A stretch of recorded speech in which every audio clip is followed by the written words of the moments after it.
I just had it in my head that I'm going to do this no matter what it took. It was just chipping away one class at a time, not looking how far away my goal was, but just taking it one step at a time. They say the only way to move a mountain is one rock at a time. So that's what I was doing.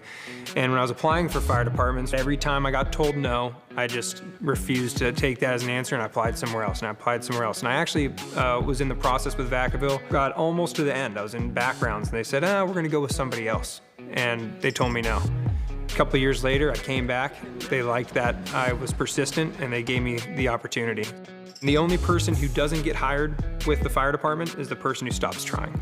So if you're lacking in the physical fitness category, just start working at it little by little, and before you know it, with a good diet and consistent exercise, you don't have to kill yourself and work yourself to death, but just doing a little bit every day and getting better a little bit every day, eventually you're gonna move that mountain and you'll be ready. And like I said, here in Vacaville, you don't have to be, a top level athlete. We will get you to where you need to be. So as long as you're trying, we're gonna help you and we'll get you right where you need to be.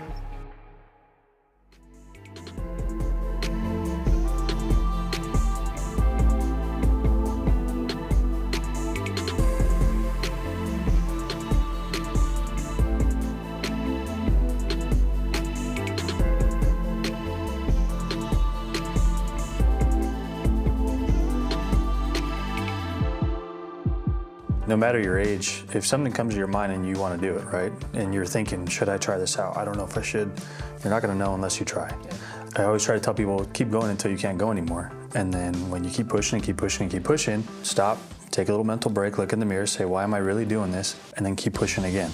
Because I think even in my short 9 years, I haven't worked a day in my life. I love my job, I love my career, I love my family, I love my work family. And it's something that you shouldn't shy away from.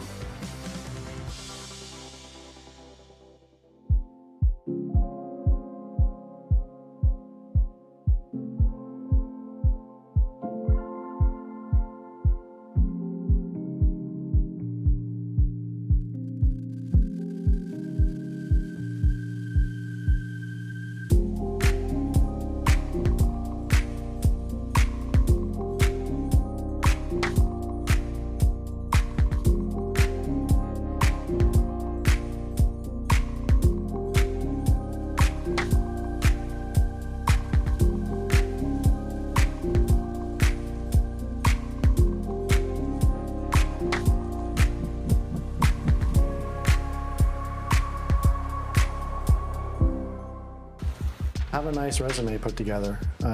Do it, professionally. Have somebody look at it, proofread it. When you come in for, the interview, dress nice, wear a suit, look professional. Show that you're motivated. Come visit us. Come visit our firehouses. Okay, that has always been a thing that we valued, is for candidates to come and actually visit the firehouses, meet the people that work here, and tell us about your experience. Off of that is the other preparation is, don't get into any trouble. Like, that's really big. Do not get into any trouble because, background checks, making sure you have that clean record, because that's big. So don't get into no trouble.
Hello, hello. Welcome to Recruitment in the Spotlight. Ritz, if you've been here before, today we're here with Pasadena Fire Department.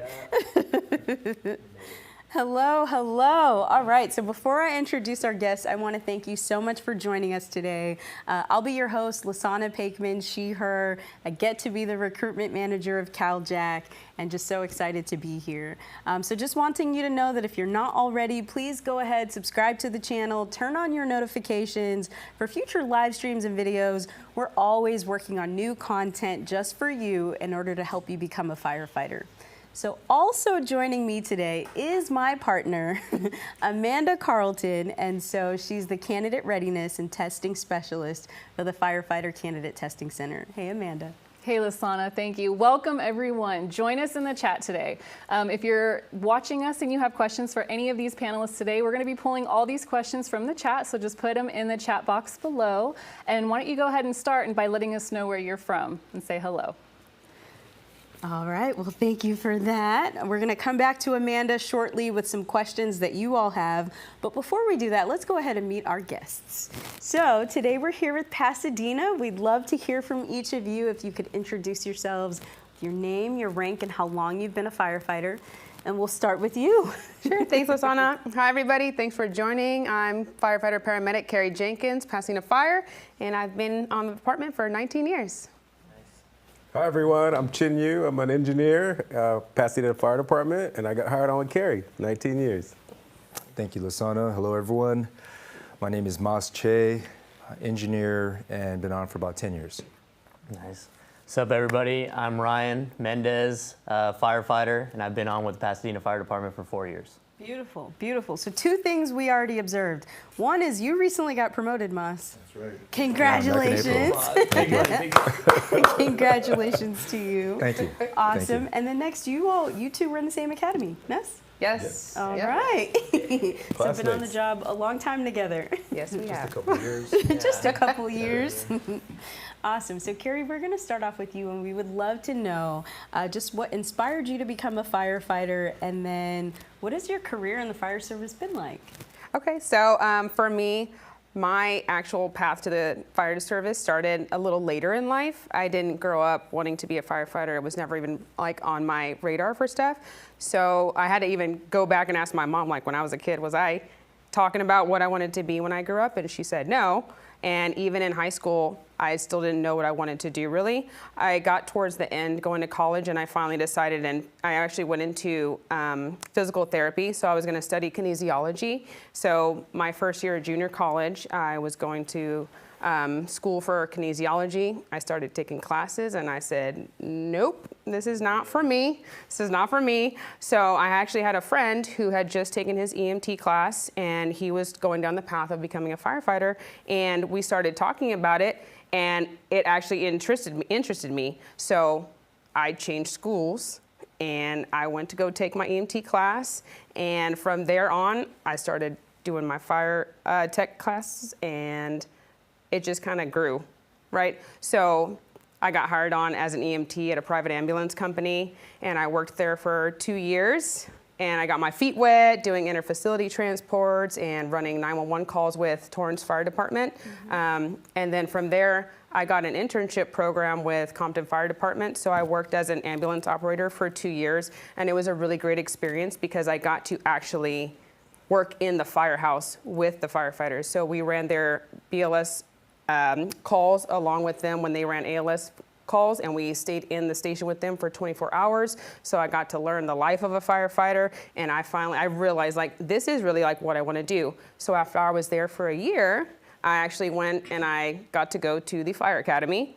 So I went to the fire academy, I got done with that, and all the firefighters that were there helped me get ready for interview processes, throwing ladders, doing everything that I needed to do to really prepare for it. And while I was doing that, I was just taking tests wherever I could. And this was a little while ago, so you still had to show up in person and physically pick up an application, and it was very limited. So if there was 1,000, applicants, you might only get the 200. So you had to go stand in line and actually get your stuff. So I ended up signing up for 13 different departments. I took tests up and down California, and by chance I actually got 2 that hit me up at about the same time. Same week, I had 2 departments that called for me, and I chose Pasadena. I loved Southern California. I actually grew up going to Pasadena because I went to the Rose Parade. My family used to stay overnight, and we would sit there first thing in the morning. So I had a little bit of experience in Pasadena. Other than that, I didn't really, but I just really thought it was a great place to be. So that was kind of how I fell into it. I didn't grow up with it, but it kind of fell into my lap, and I think it was kind of perfect because I feel like it was meant for me. Nobody in my family is a firefighter. I have military background in my family, but other than that, like, that is it. The fire service chose you. It chose me. So I actually got hired as an EMT firefighter, and my department sent me to paramedic school. So I got hired, and after my probation, I was sent to paramedic school, and I've been a paramedic now for 16 years. So that was kind of my path. Yeah. And would you say that that's your favorite part of the job? Because I know you're really passionate about the medical side. Would you say that that's your favorite part? EMS is definitely a passion for me. I really feel for the community that we serve, the people that we serve, and really feel like they deserve to be treated a certain way. So I'm kind of passionate about our patient care and how we treat them. And so I would say that's not just really my favorite part, but it's a really good part of my job. I do love my family camaraderie that I have. I love coming to work with these silly guys. I mean, I've grown in my career with Chin. We got hired together. We started right at the bottom, and we've been along with each other as he's gone up in his career and I've gone in my career. And it's great to see even like all the people that have come along so far, and it's really just growing like a big family. And I think that's probably like my favorite part, the EMS, but definitely the family that I've built. That's right. Here. Thank you. OMG. OMG. Cheers to the right choices. Cheers to the right choices. Moss, we're coming to you next, and we would love for you to tell us about your career path in the fire service. Okay, so I guess my story's a little bit different in that it was a career change for me. So I was working at a media arts college for about 10 years, and it came to a point in my life where I was like, hey, there's something more, there's something bigger out there. I didn't realize it at the time, but I think somewhere inside I believe that we all kind of serve a purpose. And did some research. I was looking into careers in the forestry service, things like that. And one night I came across an ad for a local fire academy, and they were happened to be having their once a month orientation that night. And I was like looking at my watch, thinking, all right, do I go? I'm not sure. I'm curious. I want to know what this is about. And in the end, I remembered something a friend of mine told me not too long before that, and that in life sometimes you just got to show up, right? You show up and then let everything play out. So I said, all right, I'm going to do it. So I got my car, I went over there, and I parked, and I ran inside, and that was the start. The information that I received, what everyone was talking about, what this was, the fire industry was, inspired me. And that night I decided that this is the path I was going to take. So I was able to figure out how I can manage all that. I was working a full-time job, 40 hours a week, pretty standard 9 to 5. So I attended the fire academy, the Verdugo Fire Academy, which is local for us down there, out of Glendale. That's evenings, one night a week, and Saturday, Sundays. Did that for a year, and then I got enrolled in the local city college EMT program, and got my license there, and just started applying and testing. Yeah. So you had no downtime because you're working 40 hours a week. I'm guessing Monday through Friday, Yeah. and then your weekends are the Verdugo Academy. Correct, Wow. yeah. So for a year, yeah, it was just basically that was it. And I don't know, I think back on it now, and yeah, I think it was intense. It must have been intense, but I just knew. I honestly, I think it was, I was so excited about figuring it out, like that I realized this is what I wanted to do, that I just put everything into it. And you're going to hear a lot of this today, I think. You know, it's about the perseverance. It's about, you know, I think everyone's going to be inspired at some point to do this, whether you're going to hear Ryan's story, I think. And, you know, he kind of grew up in the culture, whereas myself, I didn't, you know anything about it. But I learned along the way, and I think what I had going for me was, you know, 30-some years of life experience that carried me through the process and gave me what I needed to kind of get through it. Yeah, so kind of a unique story there, but yeah. And it's been great. And every day I think how lucky I am, and you know, we recently had the Eaton Fires and stuff, and being able to do my part and help in that. You know, I mean, I can't ask for anything more. So, yeah. And shout out to you and Pasadena for being able to respond in that way. That was a major, major incident. Shout out to the California Fire Foundation for showing up for myself and the Altadena community. They were out there handing out cash gift cards to the victims. So shout out to them, California Fire Foundation. Thank you very much. That's beautiful. Thank you so much for saying that. I figure just along that line, I know that your community specifically was just heavily impacted by the Eaton fire this past January. And so maybe we could talk a bit about, you know, just how the department was able to support the community during that time, you know, and how the community was able to support you all as well. Yeah.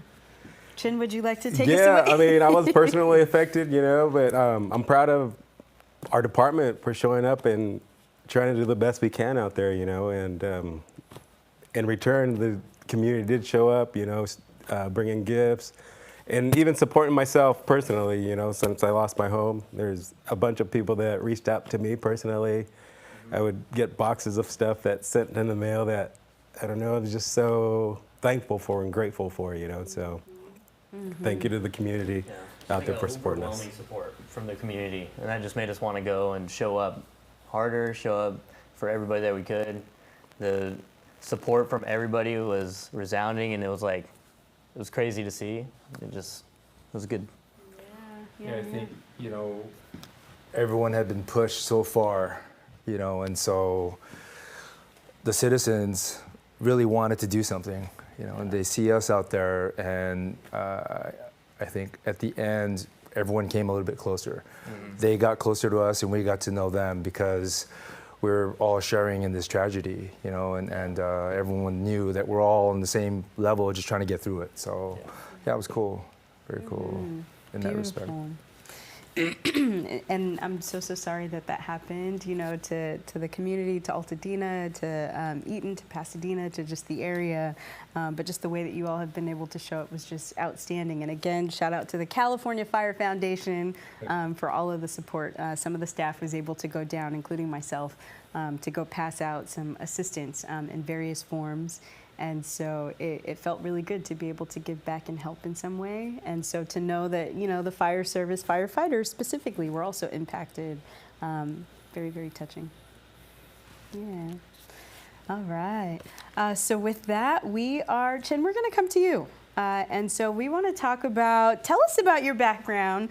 Tell us what made you want to become a firefighter. Yeah, a little bit about myself. My family and I from Taiwan. We came to America when I was 6, and I grew up in the San Gabriel Valley, you know, and I played sports in high school, went to college.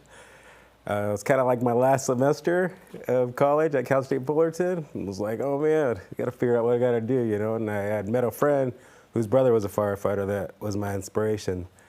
So I was kind of like, man, if this guy can do it, not that he's a bad dude or anything, but like, man, it's just somebody that I knew that I felt like a connection to, you know, so that was all right, I'm gonna go for this, you know, and we're a team, you know, so playing sports that resonated with me, and so like Moss just talked about, just went all in, you know, so I graduated Cal-State Fullerton, I went back to Rio Hondo, took my 5 classes to get into the next academy, the sacrifices to make, you know, and it was, at that time, it was like a full-time academy and part-time academy. And part-time was during the weekends, and that was the next one available, so I just gave up my I think it was Thursday night, Friday nights, Saturday, Sundays for like 8 months. Yep. You know, just so I can start testing. And, you know, like Carrie said, I took probably like 30, 50 tests up along the coast. I remember going to Vegas just to take a test, you know, and whatever it took, you just got to do it, you know, just keep going and not giving up. And so what sport did you play, or what sports were you in? I played football and basketball. Okay. I had little hoop dreams, you know. Hell yeah. Coach Chin is the coach of our basketball And team. now you're teaching everybody at right. Pasadena how to play. Right. No, right, the star right out. Our coach. Oh man, well there we go. Okay, Coach. That's And right. so, Yes. yeah, do you mind if I call you Coach for the rest of the we interview? love that. We love that. That's the one. That is coach. That's what we need right there. Coach Chin. And so you applied for multiple different fire departments. Do you have any advice maybe for candidates who are struggling to get hired? Yeah, just don't give up, you know, and go to your local fire department and knock on the door and reach out to people. Every one of us is willing to help. If you put in the effort, we're here to match your effort, you know. So do whatever it takes. It's well worth it. Your story is really beautiful. In preparing for this conversation today, we talked about just the intersection of identities and just kind of all of that as we look forward to preparing for this. And so just kind of seeing that you're from Taiwan, you see a friend that is pursuing the journey, you're like, well, if he can do it, I can definitely pursue it too. And so just kind of the power of seeing and believing and seeing yourself in that spot. So that's amazing. Yeah. Thank you. You're so welcome. So Ryan, with that, we want to come back to you and ask, what's your journey been to the fire service and what has it been like? Okay. Well, my journey kind of differs from our panels. I grew up, like Moss and Carrie were saying, in the fire service. My dad's a firefighter for the city of Compton. So I met Carrie when I was like 7. Mama Carrie, all right, always taking care of me. So you've known Carrie your whole life. Majority of my life. Since I was shorter than Carrie, I've known her. Now I'm taller, bigger, stronger. All right. But Debatable. yeah. Debatable. Ooh, I'm right. We'll see. No, but I always knew that I wanted to be a firefighter. Fortunate for me, I had my dad. He kind of had a roadmap plan for me. He said that I should go to school first. So instead of pursuing it right out of high school like I wanted to, I went to college. I got a 4-year degree. I got to play basketball, which led me to play basketball in like France, Australia, which are opportunities I would have missed out on if I didn't go to school first. Right after 4-year college, I was still on board with the firefighter stuff, and my dad was like, okay, well, I can help you now. Go whatever route you want. So that same summer that I graduated from college, I enrolled in all the fire tech classes that Chin took at Rio Hondo. I took the same ones. I was able to jump into the full-time academy at Rio Hondo that following fall. And I had already gotten my EMT while I was in my 4-year college. So everything was kind of just moving right along. I finished the academy. I got hired with Care Ambulance. I was working 911 for about 6-7 months before I got the call from Pasadena, hit the lottery, and now I'm living the dream. So it's fun to come. It's crazy to come full circle to Pasadena because I've known Carrie, but we also have other members of our department that have worked with my dad, who I grew up with, and who are now my captains, my engineers, my senior firemen, firefighters. Like, it's crazy to see it come full circle. So it's been a blessing. You said something that sparked a question for me. Yeah. And so you said, you got the call. To walk us through like that moment when you got the call. And who was happier, you or your dad? Oh, I was stoked. I was actually at a hospital in Rosemead. I was working on the ambulance. And I remember my partner at the time, I was like, hey, dude, like Pasadena's calling me. I got to take this. I dropped the gurney. He takes care of the patient. No, I'm just kidding. But we're at the hospital, and I got the call from Pasadena. And I had been testing like everybody else everywhere. But I knew Pasadena was around the same size that I wanted to work for, a medium to smaller size department. That's what I grew up in. So I was really stoked to get that call. And getting that call while you're working on the ambulance is like you really feel like you hit the lottery, because the ambulance is tough times, especially on a private ambulance. You're not getting paid a ton. It's obviously a stepping stone to try and break into this career or other careers. But it was like just cloud nine when you get that call. Yeah. I have to ask, only because we're in this moment, any advice for someone who's working on the box right now and they're like, dang it, this is never gonna end, this is so hard, I'm on my way somewhere, I'm not there yet. You know, there's beauty in the struggle. All right, we all came from a struggle. Hang on tight, keep calling, keep trying. You know, just get ready for any opportunity. Keep putting stuff under your belt while you have that time. It's not our choice, you know, it's only our choices to be ready for those opportunities, or more suited for those opportunities. It's a sacrifice. 100%. But it's well worth it. Yes. Yeah. Moss, can you say that again a little louder for the people in the back? It's a sacrifice. It's a sacrifice. And we all know it's a sacrifice, but it's well worth it. For you and your family. It's extremely rewarding once you get there. And you will, as long as you don't stop. Exactly. That part. Yeah. That part. So, all right. So we want to know, why is Pasadena such a special place to work? And why is it so unique when compared to other departments? And Carrie, if you can answer this one for us. Absolutely. So I, like some of the other guys have mentioned, like our department is big enough that we have a lot of variety within the city, but small enough that I know all the people that I work with, which I think is amazing. And then our city has a lot to offer. So we have the biggest thing in our city, which is the Rose Bowl, right? So we get concerts, we have major events, we have the games on the first of the year, right? In 2028, we're gonna get the Olympics that are gonna come here, and we're gonna be hosting the soccer team, which how many departments can say that, right? In addition, that little thing called the Rose Parade thing? the Rose Parade, that is associated with the Rose Bowl, yes. So we have the Rose Parade every year, and it draws so many people to us. In addition to that, we have PCC, which is our Pasadena City College. We have Cal-JAC. Throwing out some other stuff here, guys, if you can think. The Art Center.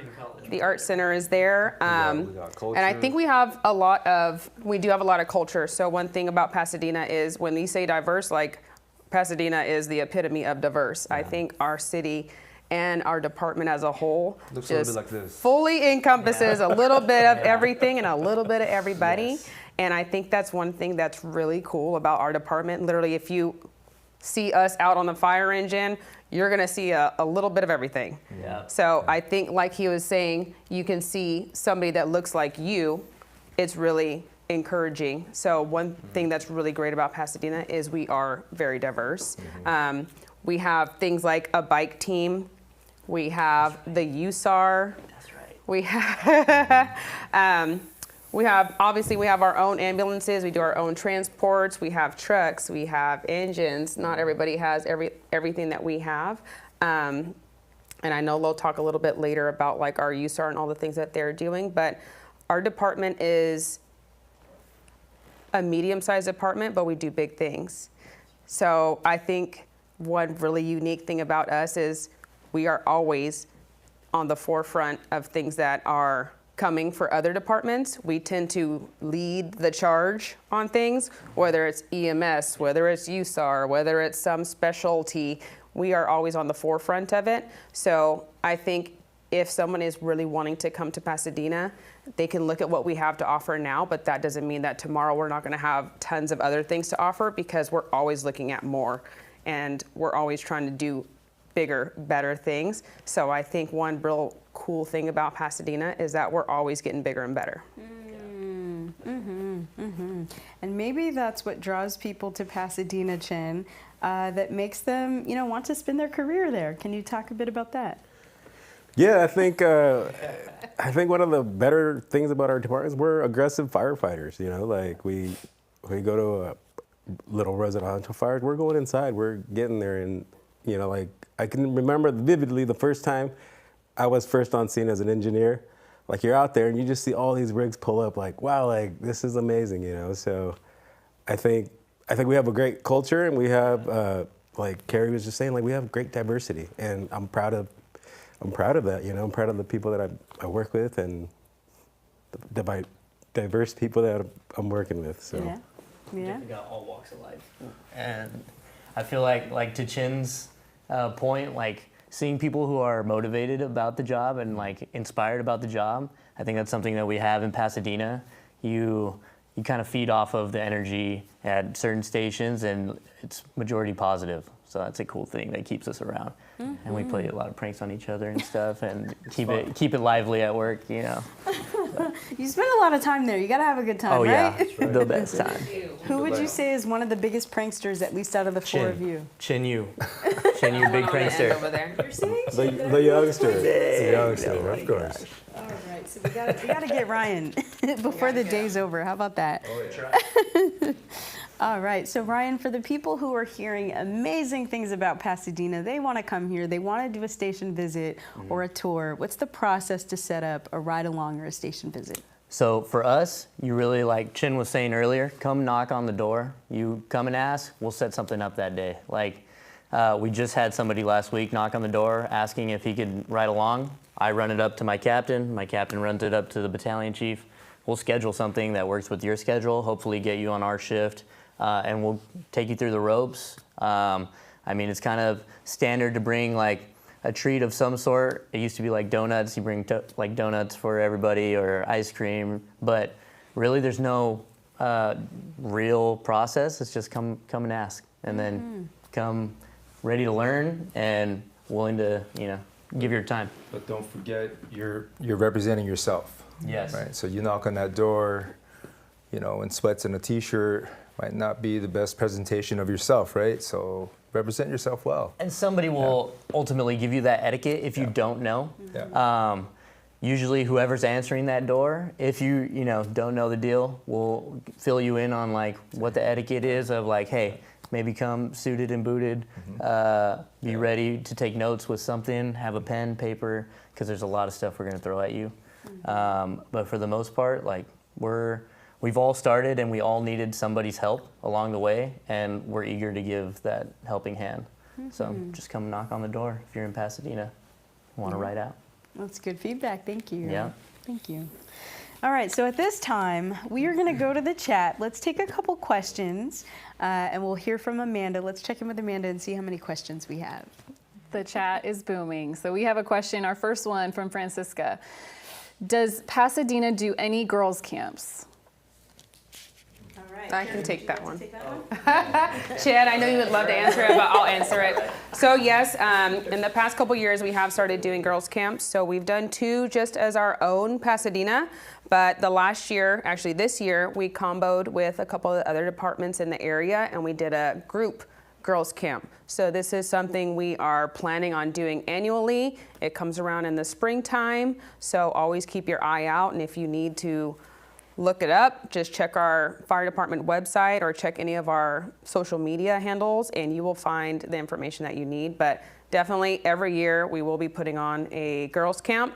The ages might change, the parameters might change, but we will be continuing to do this. Yeah. And all are welcome. All are welcome. There we go. For exposure to the fire service, you know, for women or little girls. So exposure is great. Yeah, for sure, for sure. Let's go back to Amanda. Lovely. We have another one from Angel. What is the best treat to bring to a firehouse?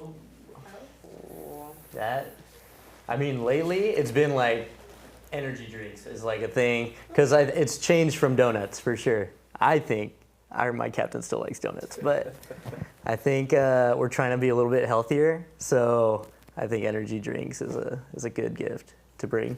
Ultimately, it's the gesture. Exactly. Traditionally, ice cream. Ice cream is good. Donuts is kind of a thing. But I'm all for being creative. Yeah. I don't think there's anything specific. No. I like a good cultural thing. If you have a certain kind of culture, then you bring a treat or something. That's true. You know, it shows something about yourself and it's personalized. I think something like that's good. But I agree with them. Some sushi. Somebody brought cannolis. We're one all- time, like yeah. homemade cannolis. We're all trying to be healthier. So that was it is like, the all right. gesture, you know, as a thank you to our effort. time. Yeah. And you're putting effort in. And I just like a little bit of a personalized thing, but anything. Okay. So Chin, have you had a favorite that someone brought to the station at any point? So many. So many. So many. Yeah. No, we were just talking about it was different, but the support that we got from the Eve Fire, we got chocolate. And these chocolates were amazing. Like candy or like homemade chocolate, or what do you No, elaborate? where are they from? It's from a chocolate company, Yeah. but we They got were a like- very large delivery They're like of sheets them. of candy or chocolate. They're delightful. Everyone loves chocolate, right? Who doesn't love chocolate? I love chocolate. That's right. I agree. I Okay, think good. sometimes folks will bake or make something themselves, you know, like a sheet pan or something. Yeah. I mean, you know, that's pretty impressive. You know, they took the time to make something, right? But not saying you have to do that, but yeah. There's a humility here. We love it. We love it. Let's take a couple more questions from Amanda. All right, we got one from Neil. Do you have an Explorer program? Yes, we do. Similar to most fire departments, you can join at an early age. I know when I was younger growing up, I was an Explorer with the Santa Fe Springs Fire Department. We do a similar process where we're exposing kids to basically what we do. We expose them to the fitness side of things too, which is cool. And these kids get to ride out with us if they, you know, complete certain things to where we can have them ride out, watch what we do. They meet like twice a month, monthly, and it takes place at our Midtown busiest station every month. So it's a cool program to definitely transition into this career or just get exposure to the career. And just off the top of my head, I think we have like 5 explorers that we've hired, you know, and through the ranks. Yeah, so we do hire from them. Yeah, that's good information. Yeah, For It's sure. a good way to get your, you know, your foot in the door, so to say. Yeah. So Ryan, I know that you did. Was anybody else an Explorer at a different department before getting hired, or had done Explorers before? I've not. I've Okay. I've volunteered with our program a couple times, and it's neat. You know, they come.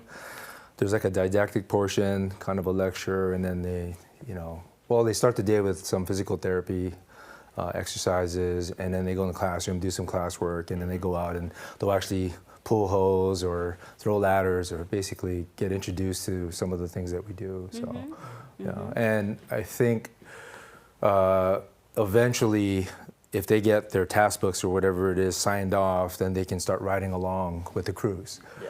And that's kind of like the end goal for these folks. Like they want to be able to ride along and spend time at the station with us. So So if you're younger than 21, it's like a good opportunity to get your foot in the door, like Moss said. Come hang out with us, come learn about how we do things and how the fire service goes. and it's online. So. Yeah, Oh, for sure. That's amazing. It makes it very accessible. yeah, 100%. All right. Let's go ahead. Amanda, do you have maybe one more question? I do. I have one directed to Ryan. How old were you when you finally got the call when you were on the box? I was 23. Yeah, 23. Wow. Yes. And so now you have 4 years on the job, right? Mm-hmm. Okay. Yes. I actually just turned 28. So, yeah, Oh, wow. right there. That math doesn't add up. Yeah. Yeah. Good stuff. This is Yeah. actually something. Wait, what did I miss? What's happening? Are we I'm trying to count the years. counting That's his what he years. years didn't add up, but, you know, he just turned 28. that's all right. That's all right. I didn't go to school for anything with numbers. Oh man, good stuff. This is What were actually you something saying? I wanted to Yeah. ask you a little bit earlier. Was speaking of being in your 20s, what are some of the differences between changing careers in your 20s versus your 30s? Any advice for anyone who's in that category? Man, I can't. It's hard to compare something to what this experience was. I mean, I had worked a variety of different types of jobs. I used to teach. I was in the food industry a little bit. You know, front of the house, back of the house, so serving as well as cooking. But everything I had done was service related in one way or another, some form or another. And I think when I started to look at what this career was, all the boxes were kind of being checked off, you know, being of service, right? So that's kind of something that's built into who I am as a person. I'm very hands-on, kind of a kinetically learning type, so I got to be moving around and and doing things, and that seemed to work. And then I think the biggest thing of all was just to be able to be in a position where I'm helping people, and it all worked out that way. So I guess having had those boxes checked, that transition just made sense, you know. So in a way, even though I didn't really know much about the culture, what goes on in a firehouse in terms of like the culture within, you know, there's a lot that I learned on the job, but none of it was an obstacle really, because I was doing what I wanted to do, you know, and learning about it as I was going along, right, was kind of part of the adventure too. You know, it was like exciting to figure things out. Yeah. You're bringing all that life experience with you. At that age, you have way more life experience than like somebody in their 20s who's only been a barista and a basketball coach. You know, but yeah, you know, but all experience is welcome. And yeah, 100%. Absolutely. 100%. Yeah. Cool beans. So with that, we're going to move on and we're going to talk about the hiring section. We're going to talk about what it takes to get hired, requirements, and all of that. So before we jump into the specific requirements for Pasadena, we want to talk a bit about the statewide eligibility list, because we know that Pasadena uses FCTC's statewide eligibility list. And so since we have Amanda here, again, the candidate readiness testing specialist, Amanda, if you could go ahead and please explain to candidates, you know, what you have to do to get on the statewide eligibility list. Absolutely. Minimum requirements to be on the statewide eligibility list. You have to be at least 18 years or older, have a valid driver's license, completed high school with either a general education or diploma, have to pass the CPAT, get your CPAT card, as well as pass our written test with 70% or higher. In addition to these requirements, we do recommend that you upload any other certifications that you may have. That's your EMT, your Firefighter 1, paramedic. Next, what can candidates do, or where can they go to find resources to prepare for the FCTC written test and the CPAT? Wonderful. Once you get started on the CPAT, you get a free orientation, 2 free orientations on your CPAT, as well as you can pay the $30 to get a CPAT practice test in. And then for those who are preparing for a written test, we do have a 25-page downloadable PDF for you to prepare for that written test. We also do now have an online self-paced test prep class. And those of you who like the in-person setting, we also have availability for in-person prep classes as well. Please do always check our website, fctconline.org, for frequent cancellations and frequent additional tests that we may have. And for those of you looking, you can also go onto our website and look for financial aid or grants. You can apply for one of those, and all of your testing costs will be covered under that grant program. Again, you can find this all on fctconline.org, so go check that out. Perfect, perfect. Thank you so much for that. So with that, in addition to everything that we just learned, sometimes when you smile, it makes me want to laugh. So I just feel very comfortable with you all. This is great. But with that, can you give us a quick rundown of the minimum requirements to apply for Pasadena? So we'd love for you to talk about the application process and what that looks like, and then also when you're hiring next. Of course, sure. So we do use the FCTC, so we have their same basic requirements. So you have to be 18 or older. You have to possess a Class C California driver's license, and you have to have a high school diploma or a GED. And in addition to that, you also have to possess a California EMT or a National Registry EMT, all valid, non-expired, or a paramedic license.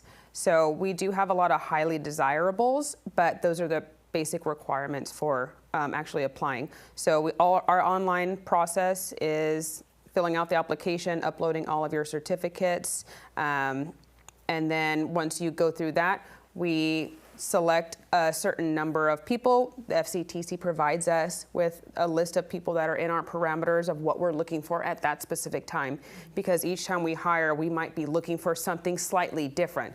Maybe we need all paramedics, maybe we need a mix of paramedics, EMTs, or whatever else it may be. So those are pretty much the basic requirements. You do your application online, and we dwindle it down to the top candidates that we need out of that pool so far. They go to an interview process. And then, of course, as you go through the process, it slowly keeps dwindling down little bits. And we do require you to also have the CPAT, which is a requirement for taking the FCTC test. So all these things are already, I think, pretty self-explanatory. But we do the CPAT for the basic application process. But if you get far enough in the process after the interviews, then you will actually have to do a physical agility for us specifically, and it's different than the CPAT. So you will end up doing a BIDL for us once you get far enough in the process. And then once you get hired, here we are today. I don't think we're gonna be hiring this year and all again. We're actually currently in a hiring process. We had an application process that closed in May. So we are actually currently filtering through and getting through that process for a recruit tower that's gonna start later on this year. But there is potential for next year to have more positions that we're gonna need to fill. So we'll probably put something out sometime next year, not specifically beginning end of the year, but we'll probably hire again next year. So for folks that have their diploma or GED, valid driver's license, EMT, and a Firefighter 1, they're not too late for Pasadena's process. They're just very early for when you all announce next year. And so that date, they can probably find that on your social channels and just kind of find you online, right? Correct. So generally the department will put out ahead of time when we're going to be opening our process. So always keep an eye out on our social media, because that's usually like the best way to find out about Pasadena specifically. But they usually send something out at least like a month ahead before we actually open our process. Okay. And how about experience? Is that something that's required in the process, or? So we don't have requirements, so we have highly desirables. So highly desirables are possessing a Firefighter 1 Academy, having a lot of EMT experience or paramedic experience. These are all tools that just make you more desirable for the department, because you already show that you've put forth some effort to get that experience. Sometimes we get people that might get an EMT license and they haven't had any experience left. So you're just more desirable if you've actually put more time in and had more experience. Because when we hire you and you're actually ready to ride the fire engine, we know that you already have a higher skill set. So it makes it just a little bit easier transition into the position of firefighter.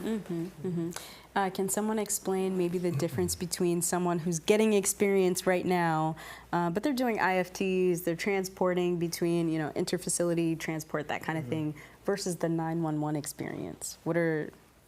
I mean, you're getting to drive that ambulance code 3, which is one of the big things.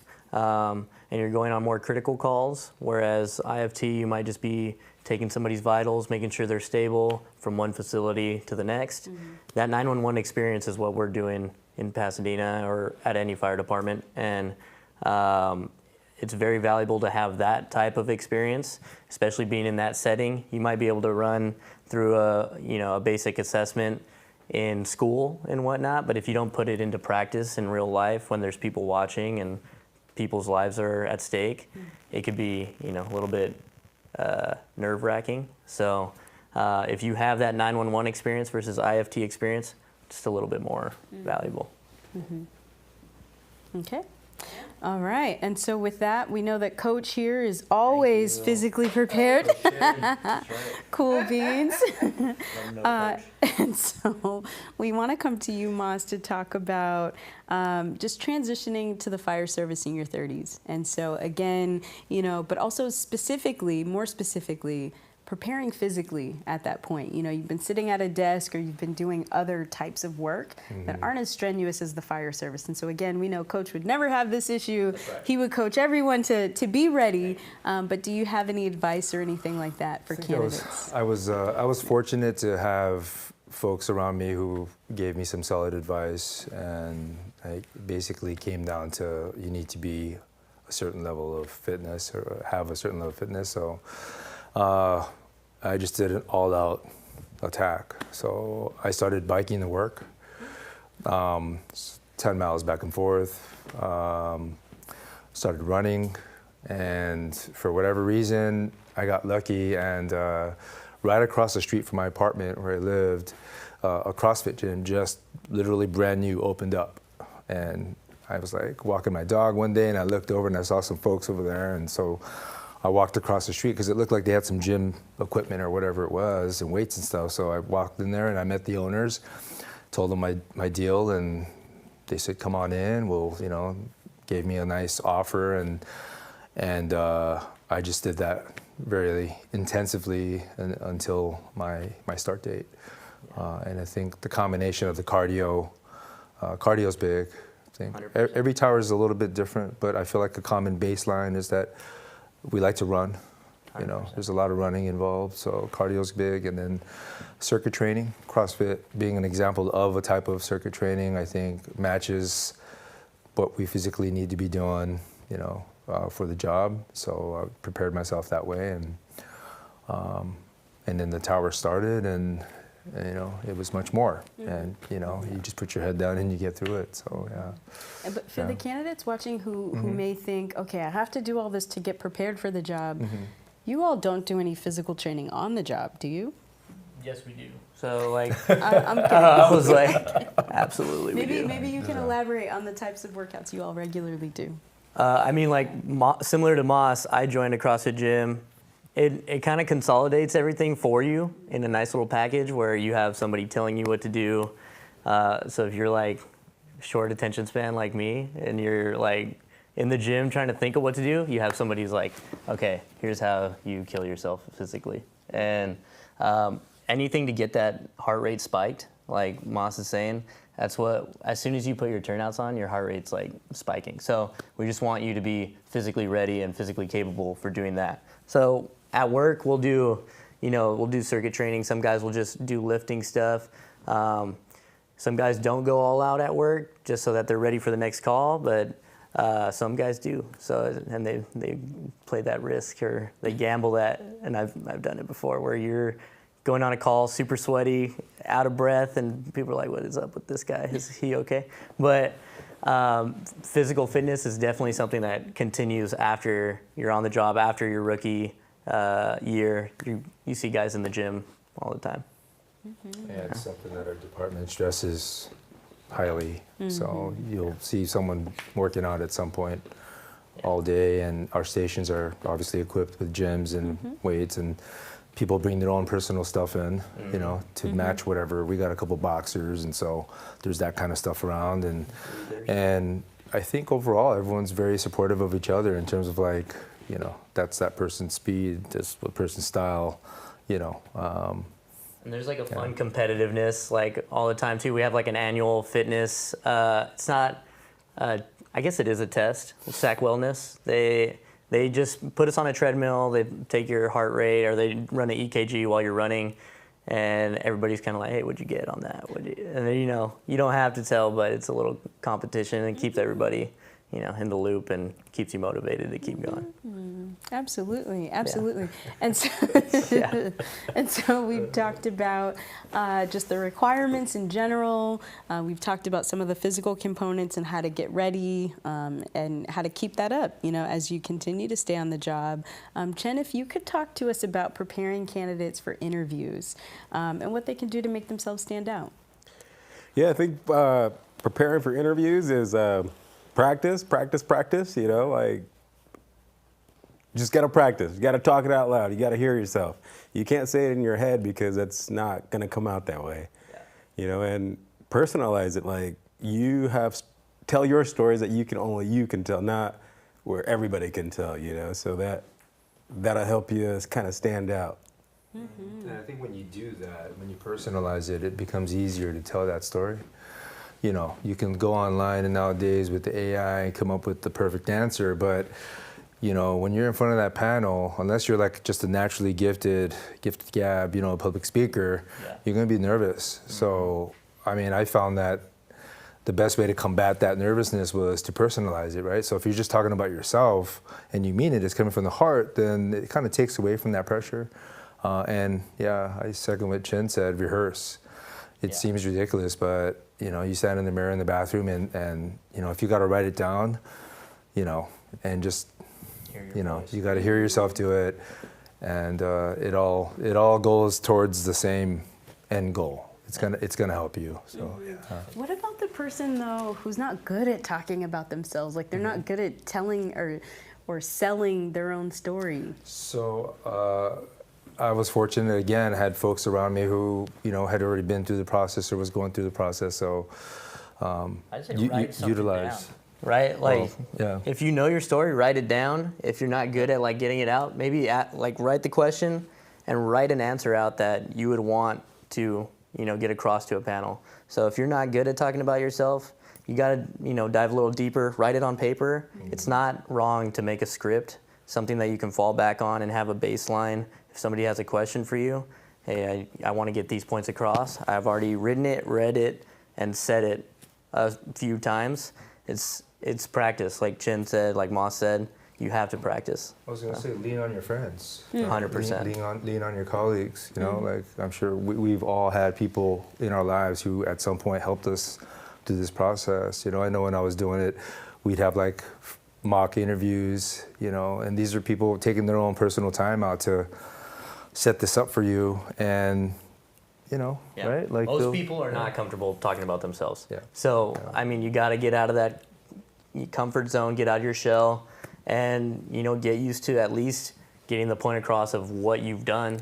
You're not showing off. You're just giving stats on what you've done. Your experiences are valuable, and you bring something to the table. We want to know what you bring to the table. Whether it was being a barista or any. All right. No, That's legit. All I had before the fire service was barista, basketball coach, and I was on the ambulance for 6-7 months. So all things that I was still able to relate to the fire service, all things that you can talk about your service with customers. You can get across your passion for whatever you did prior to. These are any experience is valuable. So you just make it your own. Don't minimize yourself. Yeah. Don't sell yourself short. Definitely valid. I feel like the two of you have something to add. So before we go check for questions, just wanted to check in and see. No, I just said don't minimize yourself. Everything you've done counts. So, get the help. Go to the fire station. Yes. Go to your local fire department. They'll help. And these folks want to know that you believe in yourself, right? Yeah. They want to feel that, okay, this person, has that confidence to go further. We've all been there, so we're all wanting to help. Yeah. We're gonna match your effort. Yeah.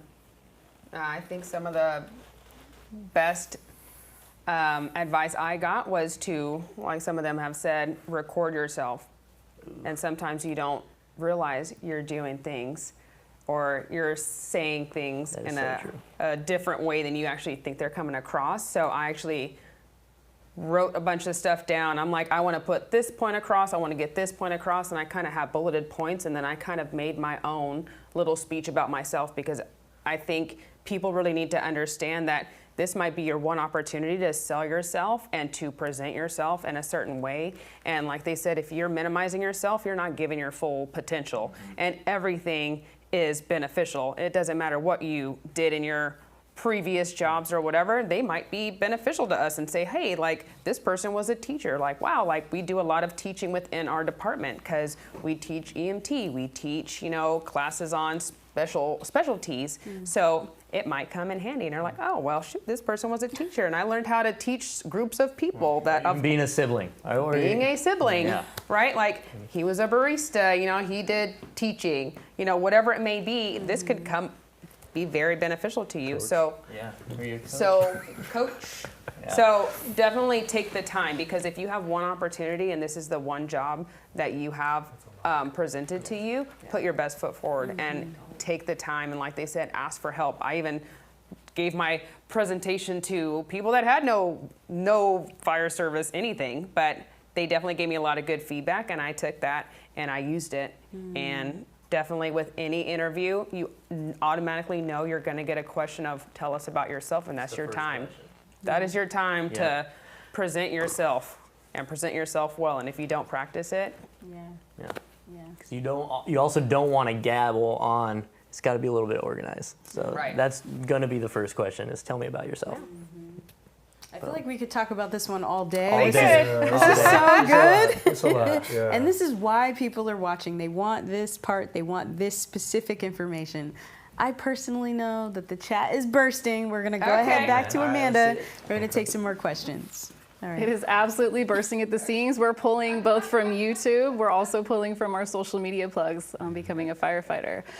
First question from Nathan and Taylor. Should I do paramedic school or an academy first? Ooh, that is a very good question.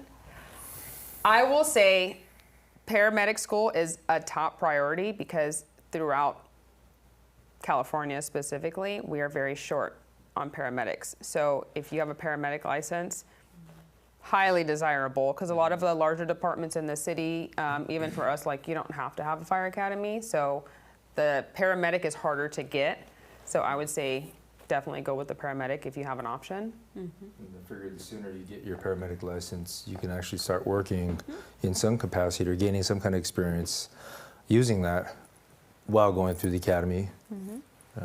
I think it also depends on your exposure to the fire service. You know, like if you don't have any exposure to the fire service and then you get hit with a job and you're about to be introduced to this paramilitary construction in the academy, it could be a culture shock.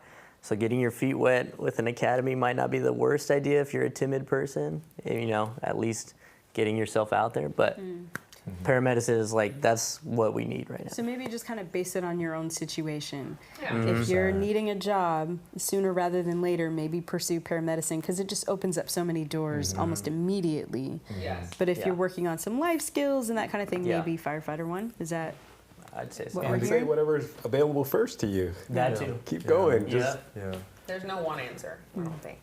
And the good thing is that I think the industry right now is everything's wired so that there's different combinations. Like I went to a part-time academy, there's full-time academies, Yeah, medic school, EMT schools, like there's different schedules that they're willing to, you know, you could find what works for you, I think. So, yeah.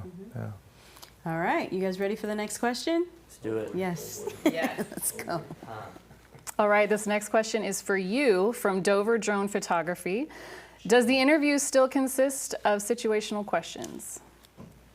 Wait, does the what? Does the interview still consist of situational questions?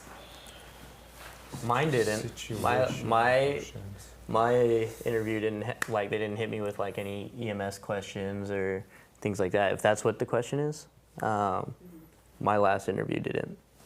Yeah, I haven't done any interviews lately, so I don't But- I think recall. you actually sit on interview panels, and without giving away what the questions are situational questions part of the, could that be part of Yes. the process?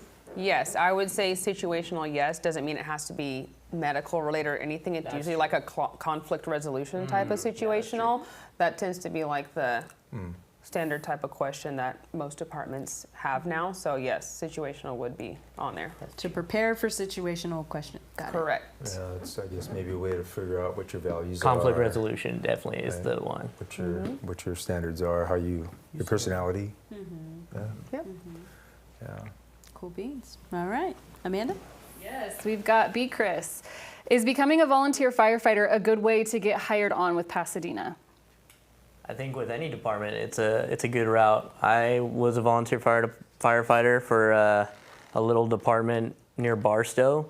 Just to get any exposure to the fire service is good exposure. So if you have the time and you're not on the job yet, get whatever experience you could get. I was doing that and working on the ambulance, so it can never be a bad move to volunteer. Same as Ryan. Yeah, I volunteered for 2 years in a small department, and I did it just because I wanted to expose myself and learn as much as I could.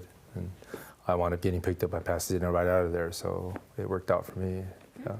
Yeah, I agree. Any experience, any exposure. I was a cadet with Alhambra, you know. So after the academy, I went there to, you know, just keep it going. So you're involved and you keep it motivating, and you're with the guys, and you're on a fire engine or fire truck. And then I got hired on with Pasadena. So Okay. any experience is great. Okay. Sounds good. Let's move on to the next question. Awesome. At Brian Barraza, what is something you look for in new recruits and how can we best prepare? I think with most recruits, what we're looking for is somebody who has a good moral compass, who is going to do the right thing under pressure. Obviously physically fit, is what we're looking for in the academy, but somebody who's not going to crack under pressure. We're going to put you through super strenuous situations. So somebody who has a good moral compass, is still strong under pressure, and is a natural leader. That's something that we want in our department as a whole and in new recruits. And being called coach. Yeah, thank you. Someone that's coachable, you know, There you someone go. that you can like, hey, this is how you need to do it, or this is how you can do it. Here's a better way, you know. Someone that's open and coachable. 100%. That's such a good point, because so many of you during the interview piece talked about like feedback that you received and how to apply it to make your own interview better, but being receptive to that information that you received and coachable is huge. I think it comes down to like there's one word that has been consistent throughout, which is attitude.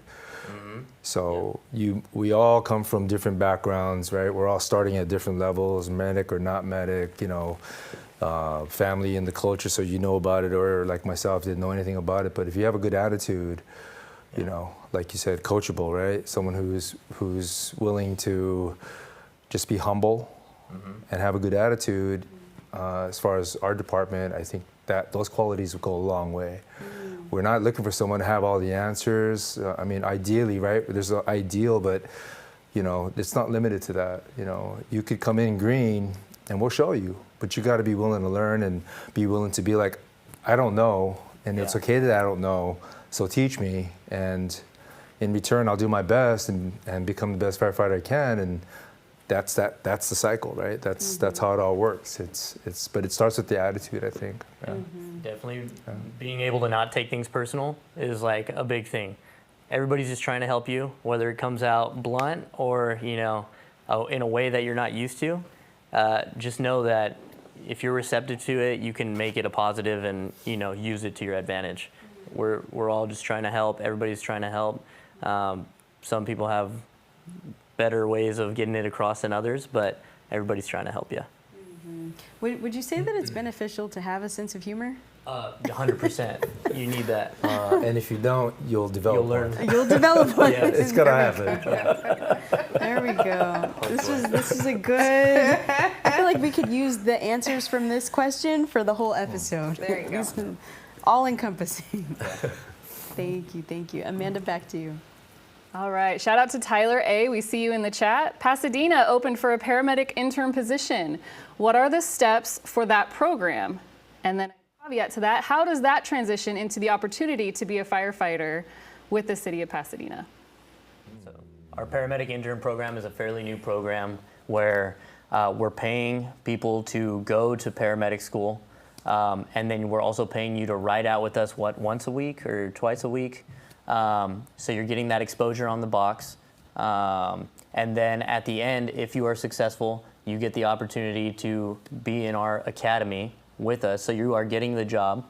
And then you have the chance to prove yourself in that academy and ultimately get a job with us in the fire service. So it is like a golden ticket opportunity if you take advantage of it. Really know that it is the golden ticket, though. Have reverence for that position. And know that, like Moss said earlier, your reputation starts day one, and it's gonna carry along with you the entire time. So the positive is you get exposure to the ambulance and the fire service. The negative is you get exposure to all of us. So if you're not coming with your best foot forward from day one, it could, snowball. So just know that opportunity is once in a lifetime, and I'd say treat it as such. It's a great, great opportunity. Yeah, that's all I got on that. Okay. All right. And so with that, just to clarify, you can come into, and I'm going to harp on this because it's amazing, but you can come into Pasadena as an EMT. Pasadena will send you to school to become a paramedic. Yes. Yes, so our department's very big on building up people from the community or within, from the bottom up, and really trying to do what we can for the community, because it's, I think, around everywhere.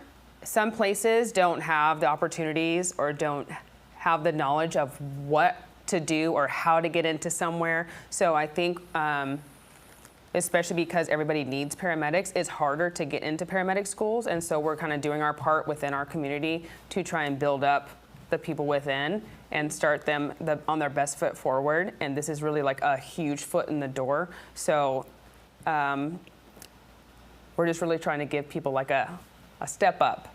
So, yeah. Okay. It's a crazy step. That's like That is a huge it's step. a big golden step up. ticket. That is It's a a huge golden step. ticket. All right, but it's nice to see that the department is extremely invested in candidates that come in, and so that's huge in terms of them choosing you all for a career and Pasadena choosing them for their career as well. Constant amount of effort placed towards trying to cultivate new ways to bring people in from within the community or even without. But that's one thing that's consistent is that, you know, the higher ups are really thinking about these things and trying to find the best way, the best fit, and trying different things. And some work better than others, but yeah, we're just trying to find the best to come and join us. So, yeah. So as we close out this section in terms of talking about the hiring process, what to expect, and all of that, we have one more question, and then Chen, we're coming to you. All right, Amanda, back to you. All right, we're going to take Ben's question for this last one in this section. If you come in as a firefighter EMT recruit, is it required that you become a paramedic eventually? No, it is not. But you will be given that opportunity now. We're trying to send 3 people a year to paramedic school. So if you do get hired as an EMT firefighter, you don't have to go, but you will be given that opportunity to go if you want to progress and, you know, better yourself. Sound good? That was That's it on that, right? There's really no pressure there. You come in as an EMT, we're all EMTs, so it's just, it's something later on down the line, and it's a great thing that to have that option of go or not go, you know, but it's really not something that someone starting this process needs to really worry too much about. I'd say just learn to be a firefighter and a good EMT. that part. No rockers. Boom. BLS firefighters right here. Oh wait, what are we pointing out? So Carrie's a so paramedic. she's a paramedic. She's got the paramedic rocker. She got Got sent to it. medic school. There we go. I have not gone yet. Yeah. Beautiful. Yes. So with that, Chen, we're coming back to you, and we would love to know, you know, if hired, when hired, what can candidates expect from your fire academy? And by that we mean how long is it, and then what kind of experience will they get from it? I think Ryan would be a better person for this, just because he just got done doing the last academy, so he. Yeah. Ryan, you're up. I'm up. So like Chen said, I was fortunate to be a part of the cadre of the last academy. So you're going to expect about 17 weeks of 5 a.m. to around 4 to 5 p.m. Monday through Thursday. You're starting your days with PT, so some sort of physical strain early in the morning. We're going to try and break you off physically so that when you get back and we get into didactic stuff, we're going to really test your retention of skills and things of that nature while you're tired. So morning starts PT. You come back, you get some sort of didactic. And then after that, after lunch, we're usually putting it into play outside. So you can expect 17 weeks of strain on your body, strain on your brain, and just grueling work and making sure that you can think while you're tired. The entirety of the process, we're hitting you with, you know, facts about Pasadena, facts about our city, station, phone numbers, addresses, apparatus numbers, apparatus colors. You're going to be bombarded with information, and it's on you to show how much you care and retain that information and work as a team. Because like the biggest thing is if one person knows it all and everybody else doesn't, it's that dude's fault that not everybody's on the same page. You got to really work together, and you'll learn who's a team player, who's not, really fast. And we try to wean those people out. Everybody's got to work together to, you know, be a better product, and that's what we're going to try and instill throughout that 17-week process. Yeah. One of the things you all said, it may have been yesterday during the rehearsal, was, you know, you can tell pretty quickly whether someone's physically prepared or not, because the minute they get exhausted, they're not retaining any of the other information. Can you speak a little bit to that? I forget who said it. It might have been me. Okay. You get tired, and you make mistakes when you're tired. And the only way to combat that is being physically fit or practicing those things and knowing that knowledge like second nature. So we will push you. The first week, we're going to find out if you're physically fit or not. And we're going to be hitting you. You're given all this information prior to in orientation, and you're going to find out if like you care, if you're willing to, you know, go that extra mile to retain all these things. And I think Pasadena does a good job of like, hey, this is the standard. Everybody's gone through it. Everybody's expected to know. If I were to ask, like, Carrie this phone number to a station, she would know it. Like, that's something that we have pride in our department, and we hold that standard to these new recruits, and we try to keep that tradition alive. So if you're not physically fit, it'll show in your didactic, like, very quickly. So, yeah. I think one thing is like the academy is really to provide you the basic information that you need, but it's also to put you into situations where we can see how you act under pressure. Yeah. If you are tired, if you are exhausted, and you still have to function, can you retain the stuff that I've told you, and can you present it back to me? Because when you're tired, like he's saying, you fall back on your muscle memory. And if you don't retain it, then when you're under pressure, it's not going to come out, right? And in our job, you have to be ready for whatever it may be. And sometimes we might be on back-to-back-to-back calls, and you do get tired. Your body gets tired. Your brain gets tired. And if you don't have that retention to fall back on, it's not a good situation. And so these are kind of like the things we're working on while you're in the academy. Can you retain it? Can you build on it? And it's not a skill that a lot of people come in with, so we build on it. But if we're building on it and you can't keep up on it, that's when we start to find like the things that we need to work on. And obviously, like, not everybody would get through, but we try and do everything we can to build people up. And sometimes, like, they might need to work on something before they can get to that point. But that's really like what this academy is. We're cramming in all the information we're required to, but really seeing like how you can function under pressure. And that's really a big part of our job. What I did when I was in the academy, like Moss was saying, when we went to the CrossFit gym or whatever, I would give my coach like flashcards that I made of all the information that they gave me.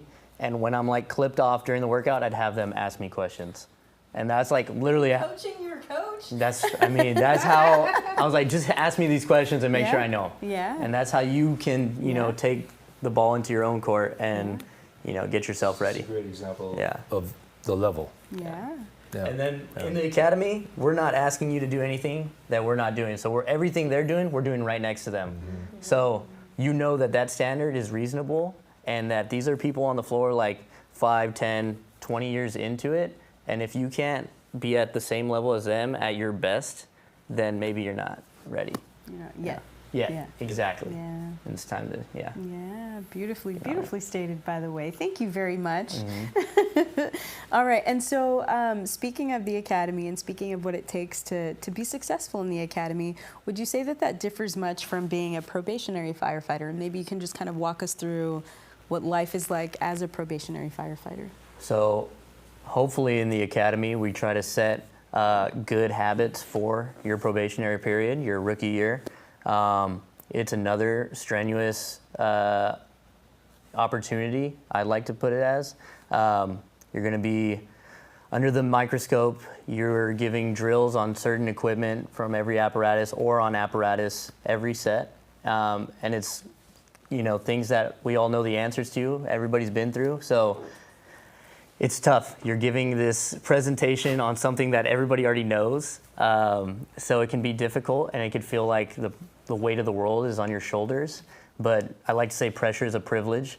So if you take it like that and you reach out to your senior firefighters, your senior engineers, we're going to help you through that process to try and be successful. But it is a long year. you're first awake, you're the first one up, doing the morning chores, raising the flags, getting the newspaper, starting the coffee, dishwasher, printing out the agenda for the day, sometimes two if you have two captains, and then you're last to bed. You're locking up, you're cleaning towels, you're making sure that the station's pressed out, and ultimately that probationary period is, again, a reflection of how much you care and how much you're willing to put in to what is being put into you. So if that makes sense. But it might feel like the weight of the world, like the end of the world, but just know that it's an opportunity for you to show how much you care, show reverence for your position, and we're gonna hold that standard, and we're also gonna give you whatever you give us. So it's a good opportunity. Can anybody think back, and I know you weren't prepared for this question, but just if anything hits you, feel free to share. But any advice for a probationary firefighter or things that you wish you knew when you were a probationary firefighter? From the three of you. I think the same thing is just reaching out to, like the class before you, and seek advice, seek your classmates, and just share knowledge, share, hey, this happened to me, so learn from me, and don't do the same mistake, so. That's the common mistake. Like when you hit the floor, you think you're alone. You still have all your classmates who are going through that same thing. They might be at a different station, but you got to stay talking together, stay a team, and converse. Which is something that the tower is training recruits to do, right? Because you can't get through it unless you all work together. So you hit the floor, you should still maintain that as much as you can. I suppose. I always say that you should always ask. Don't wait for things to fall into your lap, but always ask first. We have run into some people that wait for everything to be spoon-fed to them, and it's like, ask questions. We want to know that you're interested in learning more, and ask the questions before we have to spoon-feed it to you. So it shows your initiative. What's the word I'm looking for? Self-motivation is a big key. Self-motivation. And that energy is contagious. We want to help. We have the answers. Showing that you want to learn is like, okay, let's get into it then. I'm just as motivated as you are. And if you don't have that, then it's hard for me to be motivated to teach you. Attitude. But I think it just kind of goes into everything, like we'll help you on your off days. Like if Moss, when he was training, like we'd do stuff, like whatever, he'd call me. Yep. There's no like limits to this. Only limits are what you put on them. Yeah. That's good. That's good. Privilege. Speaking of Moss, he was recently promoted. Thank you, Moss. Engineer Moss. Congrats again and again. We would love for you to talk about support and just kind of what that looks like and the support that you received from the department prior to your promotion, but just the ways that Pasadena supports people as they promote throughout the ranks. I think training and support, these things you're talking about, is definitely one of the highlights of our department. I feel that there's no moment, and not just for myself, but observing other people and everyone's experiences, there's never a time when effort isn't placed towards training if someone wants to train, or identifying what that next step is going to be for that person, and helping that person map out what they need to do to get there.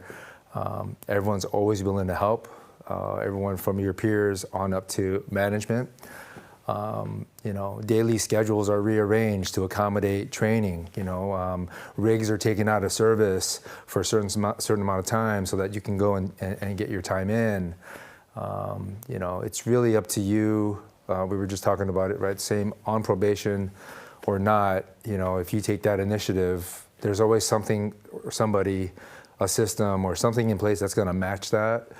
As that was my experience, and that's what I've observed the last 10 years, is that's something our department is big on, is, helping each other, rise up, so to say, improve, get better. And like Carrie was saying, our department's really proactive. Now we have the training department who will put out training, put out opportunities for the next class, or if you're on this path of trying to be a captain or an engineer, hey, take these classes. We'll offer them in-house.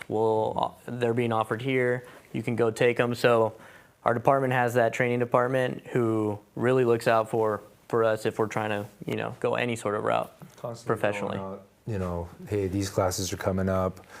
Identifying folks who've done things on a monthly or every couple months, you get an email saying these people have achieved this. The shout outs, email shout outs. Those are nice. I think all of that goes towards the overall mentality of like, hey, let's just all keep improving and getting better. And there's no pressure really, it's really up to you. They're just making sure that all the resources are there, and it's up to you to decide what you want to do. But the overall culture is to continue to move forward and progress. That's like the common theme. So yeah. Yeah, we've progressed a lot too, because like since I've promoted over a decade ago, like you just kind of go and pump, and you're just pouring water into the wash, and we have a training center with the pump pod, where the water gets recycled now, so you can pump all day without wasting water or something like that, and so it's great where we're headed. Mm-hmm. And the department's evolving to even have something like that to offer. Yeah. 100%. Yeah. Moss, I interrupted you. What were you saying? No, I'm saying the infrastructure is in place. They're folks who are running this thing are making sure we have what we need. Definitely. So that's the short answer to your question. Yes. Shout out to good leadership Shout who's out very training thoughtful leadership. and intentional. We have that here at Cal-JAC and the CPF and FCTC, and just I can relate. Yeah, the I can go-getters, relate. right? We're gonna get it done. Yeah. So. Absolutely. So with support as you promote through the ranks and things like that, we also want to talk about unions and locals. What is that? And so, Carrie, we're coming to you. We know that you serve on your executive board for the Pasadena Fires. For the Pasadena Firefighters Local 809. Do you want to give a shout out? I do. I will shout out to my guys on my union board. They're amazing. Thank you for all the work that you do for all of our members. It is a lot of work, but it's definitely beneficial. So I'm going to keep it real simple because there's so much that goes into what a union is. But I will say if anybody is actually curious, they should look it up and actually get like a clue into what a union means. But really, your union is your protection. So we're very lucky in this type of job to have a union because people that have a standard 9 to 5 might not have the protection, but we cover your wages, hours, your working conditions. We work with in a political action committee, which talks to we go to legislative conferences. We talk to our council members. Like we work behind closed doors to really keep our firefighters and our members like healthy. So whether it's our wages, it's our benefits, it's protecting our jobs.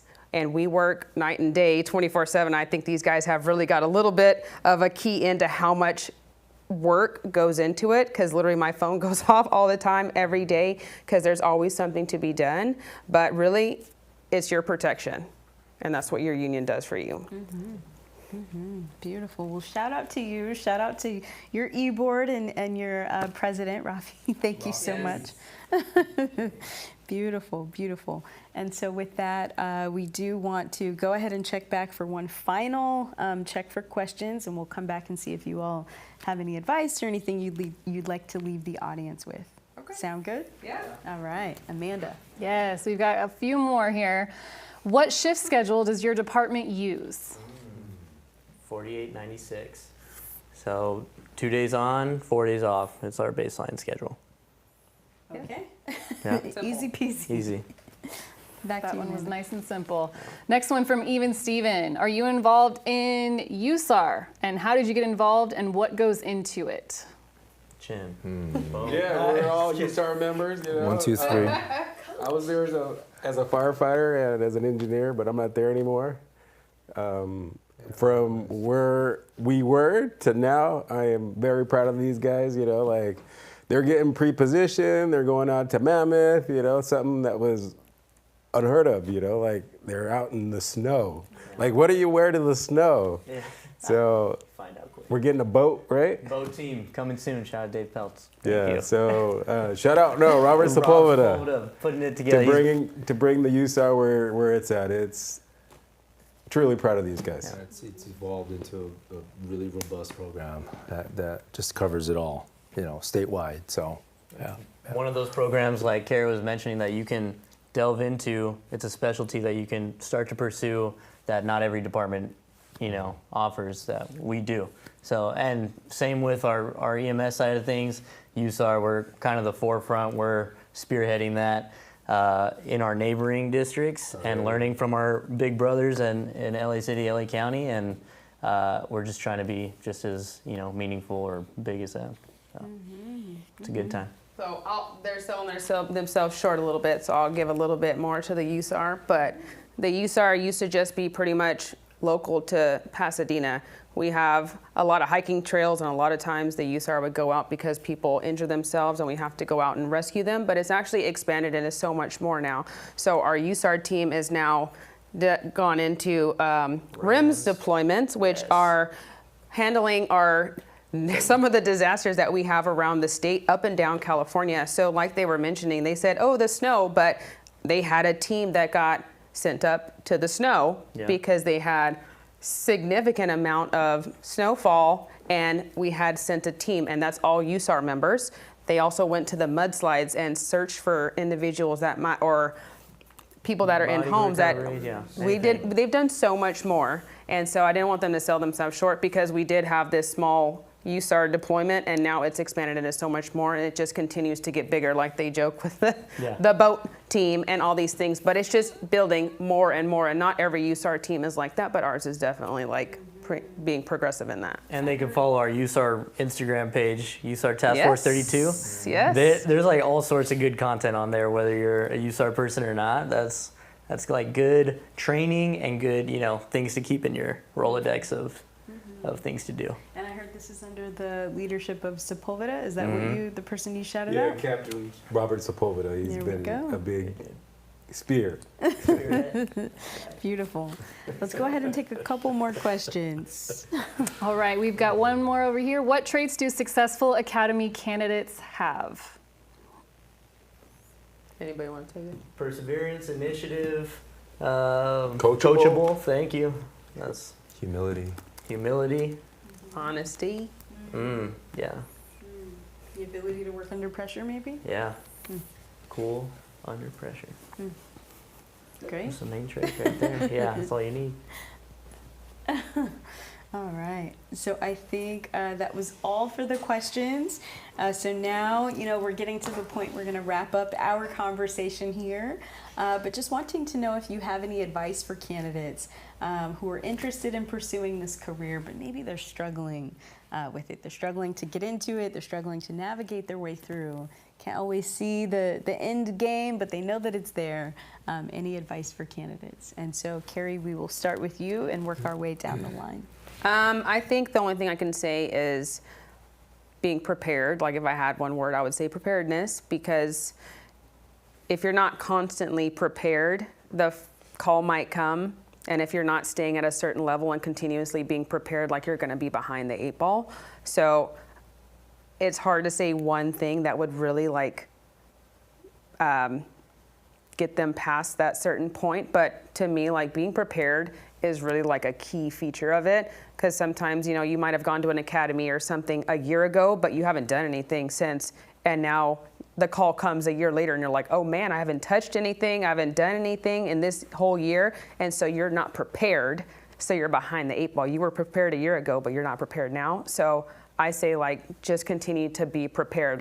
Get yourself out there when it comes to physical agility tests. If you've never done it before, you should probably get out there and do it, and then do it again. Or if there's a new type of test out there, go take it, so that it's not your first time seeing it when your job is now on the line. That's good. Yeah, I would just say don't quit, don't give up, keep going. It's well worth it. Like Ryan's mentioned, it's the lottery, man. You're hitting the lottery. You made it, so don't quit, keep going. Do everything and anything you can to get here. Yeah. Thank you, Coach. Yeah, I'll definitely, for me, the tops, right? Echo what Chin just said, just especially nowadays, so many departments are opened up. When I started testing, it was like, I think the average was like 7 years before you could get hired. I don't know what it is now, but I from what I've been seeing over the last 5-6 years, it's like a lot of departments are opening up. So I feel like as long as you don't quit, you just keep going after it, you're going to get it. And then I'd say, a lot of what we do, this whole journey to get hired, and after you get hired, you get the job, and you're learning the job, and you're myself promoting and stuff. Be open to the concept of failing, yes. Right? So this is what this is. You're going to make your mistakes, you're going to fail, but the key is you learn from that and you keep pushing forward. So that's kind of that uncomfortable spot that everyone struggles with on some level or another. Is being too hard on yourself and things like that. But if you know that that's just part of the process, it's the big picture, like you're gonna fail, you're gonna make mistakes, but you gotta keep going, and you do that, and you become comfortable with that, I think you can go a lot further. Maybe a little tool that I wish I had, in the back of my mind when I first started is like, just keep going, just keep pushing, you'll be all right. So, yeah, that's it. Thank you. Yeah. Very true. I'd say get comfortable getting out of your comfort zone. This job is all about being uncomfortable. So the quicker you could get out of your comfort zone, out of your shell, and into these things that make you maybe a better equipped person in life, do those things. And then all these tough opportunities, just take them as a privilege. They're opportunities, be grateful for them. I know that I'm grateful for the opportunities that I've been given, and like Moss says, like there's no shortage of opportunities to like better yourself in this career. It's an ongoing thing, so treat it as such, and you'll have a good career. Hopefully, I do the same. There we go. Yeah. Well, thank you. Thank you so much for your words of advice for the people watching in the audience and for the many that will see this episode long after it's on the platform. So again, just thank you for being here on behalf of myself and the many people that work behind the scenes to make today happen. Thank you for joining us and coming all the way to Sacramento for this amazing episode. Thank you for having us. Thank you for having us. Woo! Thank you. Of course. It's been a joy and an absolute pleasure, and lots of laughs, I will say. Thank you. All right, so if you're interested in applying to Pasadena in the future, or you still have questions, we strongly encourage you to reach out to them directly. We have links to their website and social media listed in the description below. Before we go, I have one quick reminder, and that's that Cal-JAC is offering its 2025 SoCal Firefighter Career Expo. This is coming up on September 6th. We will be at FCTC South El Monte from 11 a.m. to 2 p.m. This is your chance to connect directly with fire departments. We want you to meet fire department recruiters. We want you to ask all the questions that you have. Make a strong first impression before your hiring process even begins. So you'll have valuable insights on the hiring process. You'll get a chance to get some hands-on experience with the CPAT. And also, yours truly, the Pasadena Fire Department will be there. So you may meet some of these folks, you may meet some new faces, but either way, you'll get a chance to ask some great questions, and you can follow up if you still have questions after this episode. As always, expos are free, they're family friendly, they're open to all. There's a reason for that. We want you to come out, and we know it's going to take your tribe, it's going to take your community in order to pursue this journey. So you can register at caljac.org. We just had the QR code on the screen, but just go to caljac.org to the website. And again, we know that you were inspired by the conversation today. I highly recommend that you like and subscribe to the channel. Make sure your notifications are always on, not only for us, but for Pasadena as well. We're on all the major platforms, YouTube, Instagram, TikTok, Facebook, X, all the things at Becoming AFF. So with that, we will leave you. Thanks so much. It's been a joy. Peace out, and we'll see you next time. Bye.